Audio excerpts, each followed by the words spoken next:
7월 15일 화요일 이 새벽에 우리가 함께 묵상하실 하나님의 말씀은 요한계시록 10장 1절에서 11절입니다. 같이 1절에서 11절 같이 읽겠습니다. 내가 또 보니 힘센 다른 천사가 구름을 입고 하늘에서 내려오는데 그 머리 위에 무지개가 있고 그 얼굴은 해 같고 그 발은 불기둥 같으며 그 손에 펴놓은 작은 두루마리들을 들고 오른발은 바다를 밟고 왼발은 땅을 밟고 사자가 부르짖는 것 같이 큰 소리로 외치니 그가 외칠 때 일곱 우레가 그 소리를 내어 말하더라. 일곱 우레가 말을 할 때 내가 기록하려고 하다가 곧 들으니 하늘에서 소리를 나서 말하기를 일곱 우레가 말한 것을 인봉하고 기록하지 말라 하더라.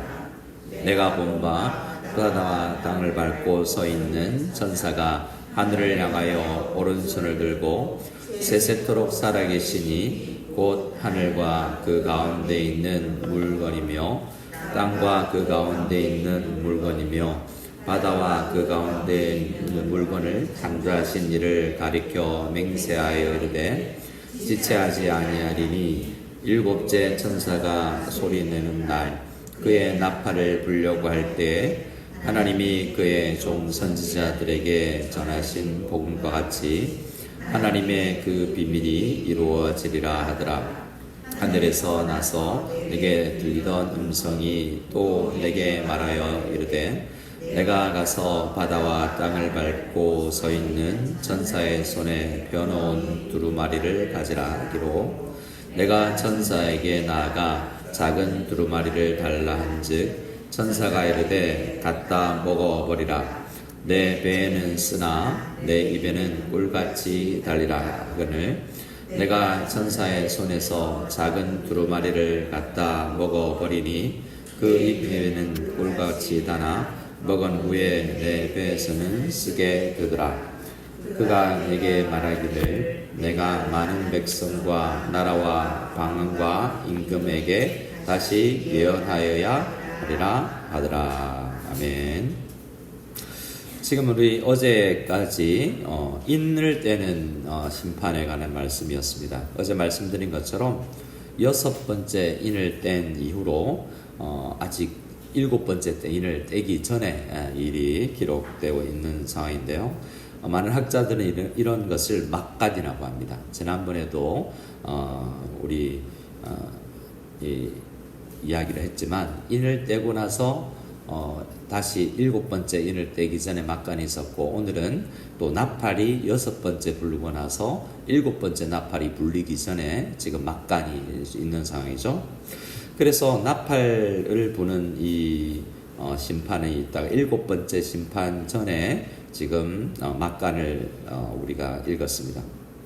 근데 여기에서는 지금까지 하나님의 말씀과 요한계시록과 달리 지금 요한에게 특별한 명령이 주어지는 것을 볼 수 있죠. 듣거나 또한 보여주시는 것 외에 하라는 것을 볼 수 있습니다. 우리 1, 2절을 다시 한번 더 읽어보겠습니다. 내가 또 보니 힘센 다른 천사가 구름을 입고 하늘에서 내려오는데 그 머리 위에 무지개가 있고 그 얼굴은 해 같고 그 발은 불기둥 같으며 그 손에는 펴놓은 작은 두루마리를 들고 그 오른발은 바다를 밟고 왼발은 땅을 밟고 천사의 모습이 있는데 아주 거대한 모습이 모양이죠. 땅과 바다를 밟고 있는 천사의 모양입니다. 땅과 바다 하면 전체 이 지구 전체를 상징하는 것인데 그것을 밟고 있는 이 천사가 모습이 무지개와 해라니까 굉장히 밝고 아름다운 모습을 가지고 있습니다. 근데 그 중요한 것은 그 외부적인 모습보다 그의 손에 들려있는 두루마리죠. 두루마리를 들고 있는데 두루마리 들고 있는 그의 모습이 또 3절부터 우리 7절까지 또 다른 천사의 모습과 함께 또 이야기를 하고 있습니다. 근데 여기서 핵심되는 것은 또 두루마리와 같은 대한 내용인데요. 자, 우리 6절 말씀을 한번 읽어보겠습니다. 4절입니다. 4절 말씀을 읽어보겠습니다. 일곱 우레가 말을 할 때 내가 기록하려 하다가 곧 들으니 하늘에서 소리가 나서 말하기를 일곱 우레가 말한 것을 임봉하고 기록하지 말라 하더라. 그래서 지금 이 그 엄청난 소리가 큰 소리가 들려서 말하기를 임봉하고 기록하지 말라라는 이야기를 하고 있습니다. 이 기록도 두루마리와 관련된 내용이죠. 뭔가 기록하지 말라 하는 내용은 왜 그런 것 같습니까? 두루마리를 들고 있는데 음성이 나서 기록하지 말라 하는 내용은 여러분 지금 기록하고 있는 분들도 계신데 기록하지 말라 하는 것은 더 집중해서 들으라 하는데 그 내용이 더 핵심이 있다고 말할 수 있습니다. 그런데 제일 중요한 것은 기록하지 말고 집중하여서 들으라 하는 그 두루마리의 내용이 얼마나 중요한 것인가에 대한 그 의미일 것입니다. 그 천사가 기록하지 말고 집중해서 들으라는 내용이 이제 더 들으라라는 내용보다 내용이 더 중요하겠죠. 6절부터 시작되는 것이 그 내용입니다. 이 내용이 두루마리와 관련된 내용인데요. 무엇을 집중해서 들어야 할지 6절에서 우리 7절을 다시 한번 읽어보도록 하겠습니다. 세세토록 살아계시니 곧 하늘과 그 가운데 있는 물건이며 땅과 그 가운데 있는 물건이며 바다와 그 가운데 있는 물건을 창조하신 이를 가리켜 맹세하여 이르되 지체하지 아니하리니 일곱째 천사가 소리 내는 날 그의 나팔 불려고 할 때에 하나님이 그의 종 선지자들에게 전하신 복음과 같이 그 하나님의 그 비밀이 이루어지리라 하더라. 여기서 하나님께서 말씀하신 것이 비밀이 이루어진다라고 이야기하고 있습니다. 근데 중요한 것은 6번째 나팔과 7번째 나팔의 중요한 차이가 어제 뭐라고 말씀하셨습니까? 이 세상 사람들이 땅이 네 개를 상징하는 땅 전체가 심판을 받고 그 다음에 5번째, 6번째 나팔에서는 사람들이 죽어나가고 있는 상황이죠. 근데 그 죽어나가는 상황 가운데서 사람들은 회개하지 아니하였습니다. 근데 중요한 것은 뭐죠? 살아나는 것 아니겠습니까? 살아나는 것인데 사람들이 아직까지는 회개하지 않습니다. 근데 회개할 수 있는 날이 7번째 보면 세상 나라가 하나님 나라가 되는 그러한 놀라운 환상이 이제 7번째 나팔 심판에는 있을 것입니다. 그 사이에 뭐가 있었다고 그랬죠? 하나님의 말씀을 든 이 하나님의 증인들이 있었다라고 이야기합니다. 그 증인들이 해야 될 것이 무엇인지 하면 핵심적으로 7절 마지막에 복음이라고 이야기하죠.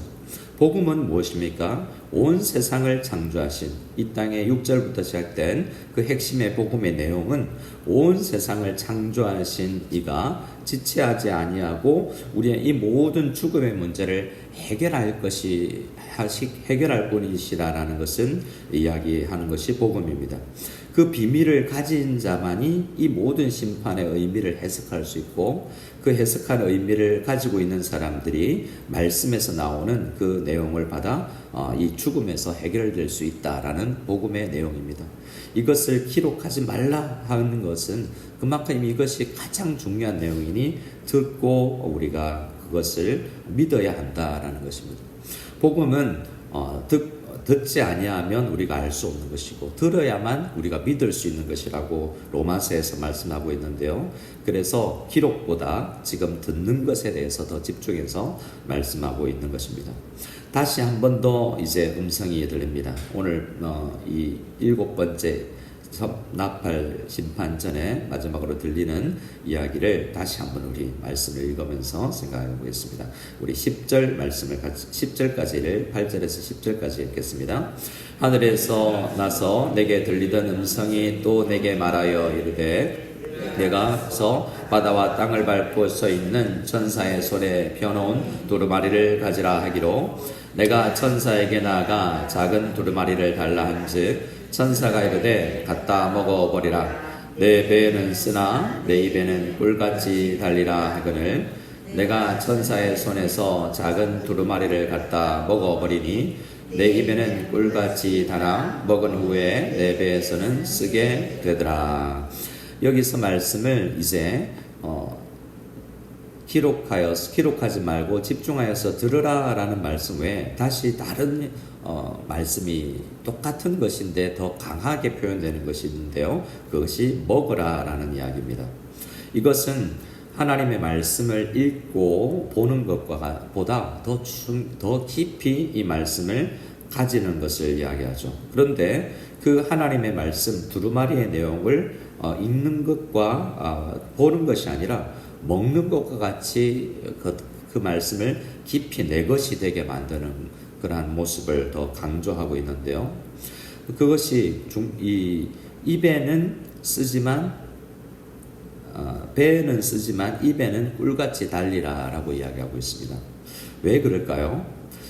입에 먼저 이 말씀이 먹게 되면 그 말씀이 먼저 어디에 영향을 끼치겠습니까? 맛이 입이 먼저 영향이 되지 않겠습니까? 그런데 배는 먼저 쓰지만 그것이 죄송합니다. 입에는 꿀같이 달아 먹은 후에 배는 쓰다라고 표현을 하고 있습니다. 왜 그럴까요? 처음에는 그것이 좋게 처음에 받아들이는 그 내용과 나중에 그것이 내 배에 들어와서 묵상이 되어서 내 것이 되는 과정에서 더 쓰게 된다라고 이야기하고 있습니다. 그것이 왜 그런 말씀 같으냐면 이 말씀이 그 단 말씀으로 들어오지만 그 말씀이 가지고 있는 내용이 너무나 고통스러운 일이 있기 때문에 그렇습니다. 복음을 가지고 있는 자들은 이 세상에서 이 요한이 살던 시대와 함께 오늘도 복음을 그대로 살아가는 때에 고통이 수반된다라고 이야기를 하고 있습니다. 왜 고통이 수반됩니까? 그 고통이 다른 영혼을 살려내는 행동을 요구하기 때문에 그렇습니다. 이 시대에 많은 사람들이 그 복음을 우리가 아름답게 먹고는 감사하면서 먹고는 있지만 그 말씀이 고난과 그러한 때로는 핍박을 동반해낸다라는 것을 오늘 말씀이 이야기하고 있습니다. 우리는 그런 과정을 거치지 않고 사람을 살리고 싶지만 복음은 우리가 너무나 기쁜 소식으로 들리지만 그것이 실천되는 과정에서는 고통과 또한 핍박을 때로는 동반한다라고 이야기하고 있는 것입니다. 단맛의 말씀을, 쓰디쓴 말씀을 내가 가지지만 그 말씀을 바로 전할 수 있는 고통과 또 핍박이 있는 가운데도 증인들은 그 말씀을 말씀이 동반하는 고난과 아픔을 같이 가지고 겪어내면서도 다른 사람을 살려내는 것이 지금 증인에게 대하여서 주어지는 하나님의 책임입니다. 이것을 요한에게 보여주신 주님은 왜 이러한 모습을 보여주시냐면 사람을 살리는 데 있는 우리 사역자들에게 있어서의 아픔과 사역자들의 고통을 얼마나 고통이 동반되는지를 깨닫게 하기 위해서입니다. 많은 사람들이 땅의 3분의 1이 죽어나는 가운데서도 사람들은 회개하지 않습니다. 하지만 그들이 회개할 수 있도록 만드는 유일한 것이 있는데 하나님의 기록된 말씀입니다. 그 말씀을 내가 먹고 그 말씀이 실천되기까지 우리에게는 많은 훈련과 많은 역경이 우리에게 동반됩니다. 그러한 역경이 동반된다 할지라도 우리는 이 말씀의 실천이 이 기록된 말씀을 읽는 자들과 그것을 듣는 자들과 그것을 실천하는 자들의 그러한 정인의 삶이 있어야만 영원히 살 수 있다는 것을 믿고 우리도 요한이 그렇게 먹고 그렇게 하나님의 말씀을 나의 것으로 만들어서 다른 사람들에게 전하는 증인의 삶을 실천할 수 있는 저와 여러분들 다 될 수 있기를 소원합니다. 아멘.